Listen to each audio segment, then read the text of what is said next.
बिस्मिल्लाहिर्रहमानिर्रहीम। Dear students, अस्सलाम वालेकुम।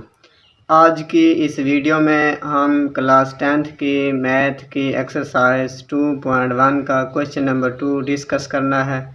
क्वेश्चन नंबर 2 है आपके पास, find the nature of the roots of given equation. Quadratic equation given है और इसके हमने नेचर ऑफ रूट्स मालूम करने हैं। नेचर ऑफ रूट्स ये फाइंड करने के बाद हमने उसको वेरीफाई भी करना है।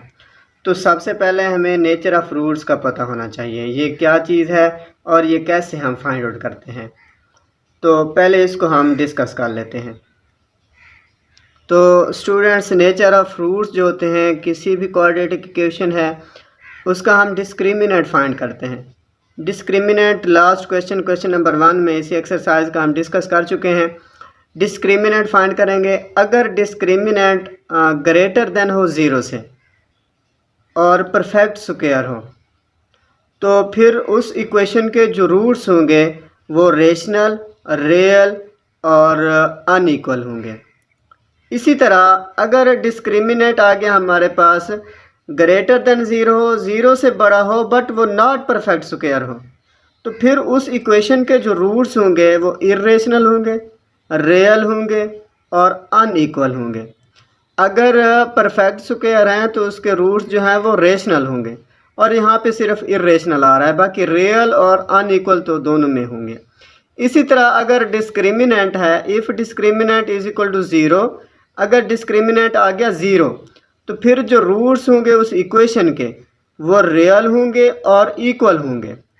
मतलब दो रूट्स आएंगे ना, क्वाड्रेटिक इक्वेशन के दो रूट्स आते हैं, वो दो रूट्स जो हैं वो इक्वल ही होंगे। अगर एक 3 आ रहा है तो दूसरा भी 3 होगा, अगर एक 3/4 आ रहा है तो सेकंड भी 3/4 ही होगा।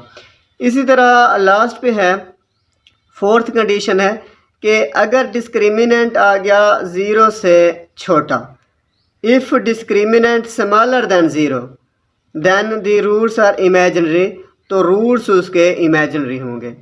तो क्वेश्चन की तरफ आते हैं। फर्स्ट पार्ट है क्वेश्चन नंबर 2 का, x² - 23x + 120 is equal to 0।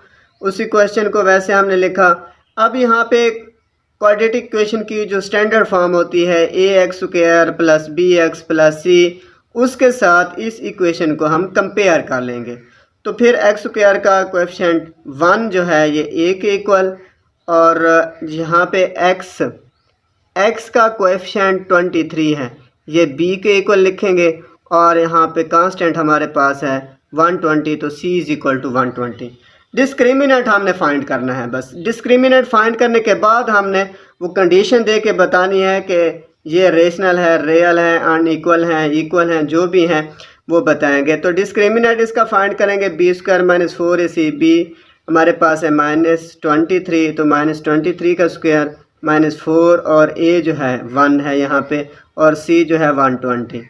तो 23 माइनस का है, इसकी पावर है 2, तो ये साइन प्लस में चेंज होगा और ये आएगा हमारे पास 529, और यहाँ पे इनको मल्टीप्लाई करेंगे तो -480, तो माइनस करेंगे इसमें से, ये माइनस होगा तो ये 49 आ रहा है। अब ये 49 देखें, ये डिस्क्रिमिनेंट 0 से बड़ा है ना, एक तो ये ग्रेटर देन 0 है, दूसरा ये परफेक्ट स्क्वायर भी है। मतलब इसका अगर हम स्क्वायर मालूम करें, स्क्वायर रूट अगर मालूम करें, इसका जज़र जिसे हम कहते हैं वो अगर मालूम करें तो वो 7 आता है। मतलब ये परफेक्ट स्क्वायर है, 7 का स्क्वायर, इसको हम 7 का स्क्वायर लिख सकते हैं। तो ये परफेक्ट स्क्वायर भी है और ये 0 से बड़ा भी है। तो फिर जो रूट्स होंगे, अभी हमने पढ़ा है कि अगर डिस्क्रिमिनेंट ग्रेटर देन 0 हो तो उसके रूट्स जो है वो रेशनल होंगे, रियल और अनइक्वल होंगे। तो यहाँ पे हम लिख सकते हैं कि discriminant greater than 0 and perfect square भी है, therefore the roots are rational, real and unequal. अब हमने इसको वेरीफाई भी करना है, क्या ये ऐसे रेशनल हैं, इसके रूट्स रियल भी हैं और अनइक्वल भी हैं, ये वेरीफाई करते हैं। तो वेरीफाई में देखें, वही क्वाड्रेटिक फार्मूला हम यूज़ करेंगे। उसी क्वाड्रेटिक इक्वेशन में a b c की वैल्यू पुट करेंगे। वैल्यू पुट करने के बाद इसको हमने सॉल्व कर लेना है। अब सॉल्व करेंगे तो हमारे पास ये जवाब आ रहा है 23 ± 7/2। तो ये 7 को 1 टाइम प्लस में लिखना है, 1 टाइम माइनस में लिखना है। प्लस में लिखा 7 को तो ये 30/2 और इसका जवाब आ रहा है 15। इधर माइनस में लिखा तो 16/2 आ रहा है और इसका जवाब आ रहा है 8। अब ये दो रूट्स हमारे पास आ गए हैं, तो ये दोनों जो हैं ये रेशनल भी हैं, रियल भी हैं और अनइक्वल हैं, ये आपस में बराबर तो नहीं है ना। तो यही हमने वेरीफाई करना था कि इसके रूट्स जो हैं रेशनल हैं, रियल हैं एंड अनइक्वल हैं। सेकंड पार्ट की तरफ आते हैं। क्वेश्चन नंबर 2 का सेकंड पार्ट है 2x² + 3x + 7 = 0।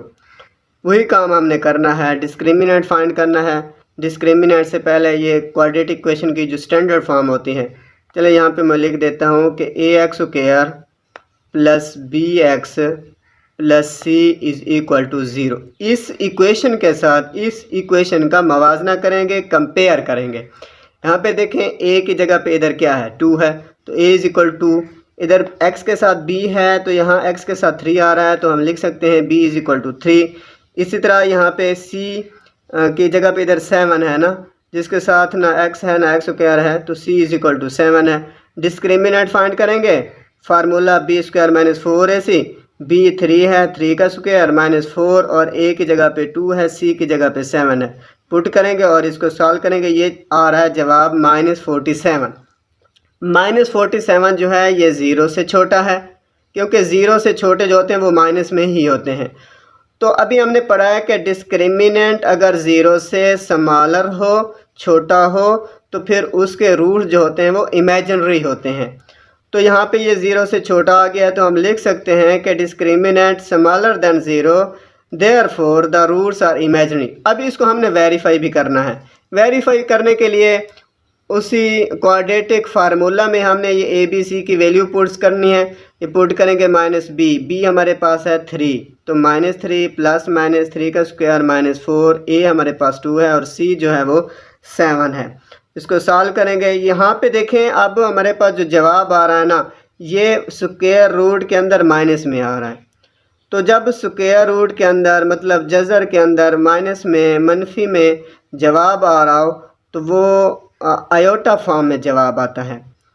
तो जैसे ये है, ये आयोटा किसके बराबर होता है, -1 का स्क्वायर रूट। तो यहाँ पे देखें ये माइनस में आ रहा है, तो आयोटा में जवाब आएगा। जब आयोटा में जवाब आता है तो उसको हम इमेजिनरी कहते हैं, इमेजिनरी नंबर। तो यही हमने वेरीफाई करना था कि इसका डिस्क्रिमिनेंट जो है वो 0 से कम है, 0 से छोटा है, तो हम लिख सकते हैं कि इसके इक्वेशन के जो रूट्स हैं वो इमेजिनरी हैं। ये हमने प्रूव कर लिया। थर्ड पार्ट की तरफ आते हैं।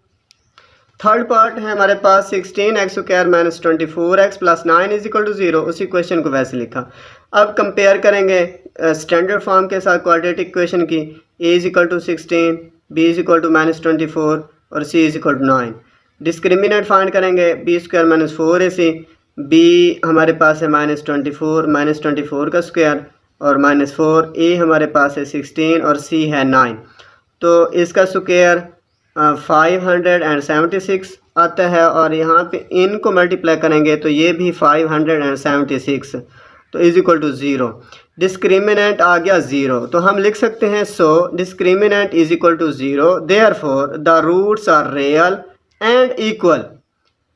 अभी एक कंडीशन हमने पढ़ी है कि डिस्क्रिमिनेंट अगर 0 के इक्वल आ गया तो उसके रूट्स जो हैं वो इक्वल भी होंगे और रियल होंगे। तो वेरीफाई करते हैं। क्वाड्रेटिक फार्मूला में हमने ये वैल्यूज़ पुट करनी है, तो इनको सॉल्व करना है। -24 प्लस माइनस ये -24 का स्क्वायर 576 और इनको मल्टीप्लाई करेंगे तो ये भी -576, ये तो आ गया 0। नीचे ये 2 a की a बराबर था 16 के, तो यहाँ पे 16 पुट करना है। यहाँ पे 32 आएगा, इसको सॉल्व करेंगे तो ये 0 आएगा। यहाँ पे 0 का स्क्वायर रूट वो 0, तो हम लिख सकते हैं 24/32, तो ये आ रहा है 3/4। अब देखें दो हमारे पास रूट्स आने थे और यहाँ पे हमारे पास एक ही रूट्स आ गया, तो हम लिख सकते हैं कि 10 the roots are real and equal. Exercise 2.1 का क्वेश्चन नंबर 2 है, उसका लास्ट पार्ट है 3x² + 7x - 13 = 0। इसमें देखें ए हमारे पास 3 है और बी हमारे पास 7 है, सी हमारे पास -13 है। वही हमने डिस्क्रिमिनेंट फाइंड करना है, बी स्क्वायर -4ac, बी 7 का स्क्वायर -4 और ए हमारे पास 3 है और सी हमारे पास -13 है। तो 7 का स्क्वायर 49 और इन तीनों को हम मल्टीप्लाई करें माइनस माइनस प्लस और ये आ रहा है 156। इन दोनों को हमने प्लस करना है तो ये आ रहा है 205 डिस्क्रिमिनेंट आ गया, ये 0 से बड़ा है। तो हम लिख सकते हैं कि discriminant greater than 0 and not perfect square, ये परफेक्ट स्क्वायर भी नहीं है। तो हमने कंडीशन पढ़ी है जब ये हालत हो, ये कंडीशन हो कि डिस्क्रिमिनेंट ग्रेटर देन 0 हो बट वो नॉट परफेक्ट स्क्वायर हो, तो उसके जो रूट्स होते हैं वो इरेशनल होते हैं, रियल होते हैं और अनइक्वल होते हैं। तो यही हमने वेरीफाई भी करना है। क्वाड्रेटिक फार्मूला में ए बी सी की वैल्यू हमने पुट कर लेनी है, माइनस बी की वैल्यू हमारे पास इधर है 7 और यहाँ पे -7 प्लस -7 का स्क्वायर -4 और ए जो हमारे पास 3 है और सी जो है वो -13 है। स्क्वायर रूट ओवर में 2a की जगह पे 3, तो -7 प्लस माइनस ये तो आएगा, अभी हमने सॉल्व किया 205, इसका स्क्वायर रूट ओवर में 6। तो अब देखें यहाँ पे इर्रेशनल आ रहा है, स्क्वायर रूट है ना, इसका मतलब पॉइंट में जवाब आएगा, इसका स्क्वायर रूट जब ओपन करेंगे तो इसी को हम कह सकते हैं कि ये रूट्स जो हैं ये इर्रेशनल हैं और रियल हैं एंड अनइक्वल हैं, क्योंकि प्लस माइनस आ रहा है ना, 2 इसके जवाब आएंगे। तो यहाँ पे इर्रेशनल है, ये इमेजिनरी नहीं है। अगर स्क्वायर रूट के अंदर माइनस में जवाब आता ना, यहाँ पे माइनस होता, तो फिर इसको कह सकते थे कि ये इमेजिनरी है। तो यहाँ पे हम इमेजिनरी नहीं कह सकते, ये माइनस में जवाब नहीं आ रहा, तो यहाँ पे जज़र के अंदर मतलब माइनस नहीं आ रहा, तो ये इरेशनल है, रियल है और अनइक्वल हैं। तो आई होप कि आपको इन क्वेश्चंस की अच्छी तरह समझ आ गई होगी। वीडियो अगर अच्छी लगी है तो लाइक कीजिए, दोस्तों के साथ शेयर कीजिए और अगर आप हमारे यूट्यूब चैनल पर न्यू हैं तो प्लीज़ सब्सक्राइब करना मत भूलिएगा। थैंक यू, अल्लाह हाफिज़।